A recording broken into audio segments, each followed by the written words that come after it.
እልል በሉ፣ እልል ብላችሁ ጻፉ፣ እልል ብላችሁ ጻፉ። ያሩሲን ልነግራችሁ ነው።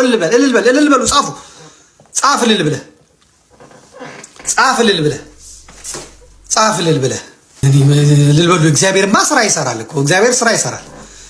እግዚአብሔር ስራ ይሰራል። ከአሩሲ ላይ አንድ ጋግርት ተነቅሏል። ከአሩሲ ላይ አንድ ሾተ ላይ ተነቅሏል።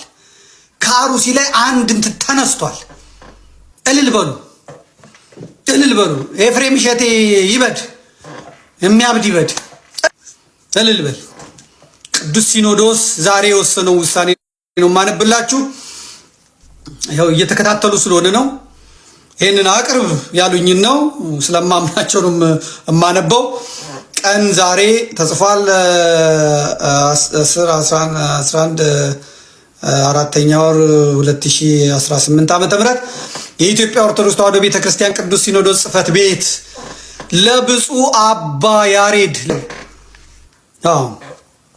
ለብፁዕ አባ ያሬድ የሰበካ ጉባኤ ማደራጃ መምሪያና የአሩሲ ሀገረ ስብከት ጽሕፈት ቤት የሀገረ ስብከት ሊቀ ጳጳስ አዲስ አበባ በቀረበው የአጣሪ ልዑካን ሪፖርት እንደታየው በአሩሲ ሀገረ ስብከት አሁን ካለው አስተዳደራዊ ችግር አንጻር ብፁዕነቶ እስከ ግንቦት 2018 ዓመተ ምህረት ርክበ ካህናት የቅዱስ ሲኖዶስ ምልአተ ጉባኤ ላይ ድረስ የሰበካ ጉባኤ ማደራጃ መምሪያ የበላይ ኃላፊነቱን ብቻ ይዘው እንዲቆዩ ይደረግ ሲል ቋሚ ሲኖዶስ ታኅሳስ 1 ቀን 2018 ዓመተ ምህረት ባደረገው ስብሰባ ወስኗል።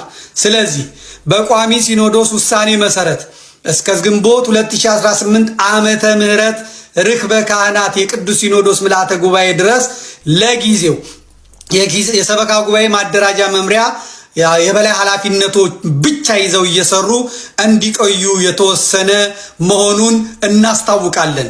እግዚአብሔር ኢትዮጵያን ይባርክ። አባ ማትያስ ቀዳማዊ ፓትርያርክ ርዕሰ ሊቃነ ጳጳሳት ዘኢትዮጵያ ሊቀ ጳጳስ ዘአክሱም ወጨጌ ዘመንበረ ተክለ ሃይማኖት ግልባጭ ለብፁዕ ቅዱስ ፓትርያርክ ጽሕፈት ቤት፣ ለመንበረ ፓትርያርክ ጠቅላይ ጽሕፈት ቤት፣ ቤተ ክህነት ጽሕፈት ቤት አዲስ አበባ፣ ለአሩሲ ሀገረ ስብከት ጽሕፈት ቤት፣ ለአሩሲ ዞን አስተዳደር ጽሕፈት ቤት ተብሎ ተልኳል። አለቀ አለቀ። አባ ያሬድ አሳራጁ ማለት ነው፣ አስገዳዩ ማለት ነው። አባ ያሬድ የኮታ ሹመኛው ማለት ነው። አባ ያሬድ አሩሲ ሲጨፈጨፉ ኢትዮጵያ ሄደው አሜሪካ ሄደው ዋሽንግተን ነው ሜሪላንድ ያለው ዮሐንስ የሚቀመጡት ማለት ነው። የማህበረ ቅዱሳን እንትን የሚቀመጡት ማለት ነው። የማህበረ ቅዱሳን ሴቶች ተራ ገብተው የሚመግቧቸው በአሜሪካ ኑሮ ሲቀለቡ ኖሮ ከዛ ደግሞ ገንዘብ ተሰጥቷቸው የሚሄዱ ማለት ነው። የሚሄዱ ማለት ነው። እንትን ፍሽ ያላሉ ልጆቼ ሞቱ ያላሉ ጥያቄ ሲቀርብላችሁ ዝም በሉ መሞት ዛሬ ነው እንዴ የተጀመረ የሚል ጳጳስ። ይሄ ብቻ አይደለም። ይሄ ብቻ አይደለም። የስላቁ ብዛት የነ ሄኖክ ክፍሌ የነ ሄኖክ ኃይሌ የጥመታቸው ጥመት ብዛት አሩሲ ላይ የአላፋት ዝማሬ እንዲዘጋጅ ነጭ ተለብሶ ብለው ገዳዮቹ አስገድደዋል። የኦሮሚያ እስላሞቹ አስተዳደሮቹ የዚህ ሄኖክ የሚያዘጋጀውን አይነት አዘጋጁ ብሏቸው ማስታወቂያ እየተሰራ ነው። ልንገራችሁ፣ አሩሲ ላይ አሰላ ላይ ማለት ነው። ላሳያችሁ። ጉድ እኮ ነው የምንሰማው። በመቃብራቸው ላይ ዘምሩ ተብለው ከዛ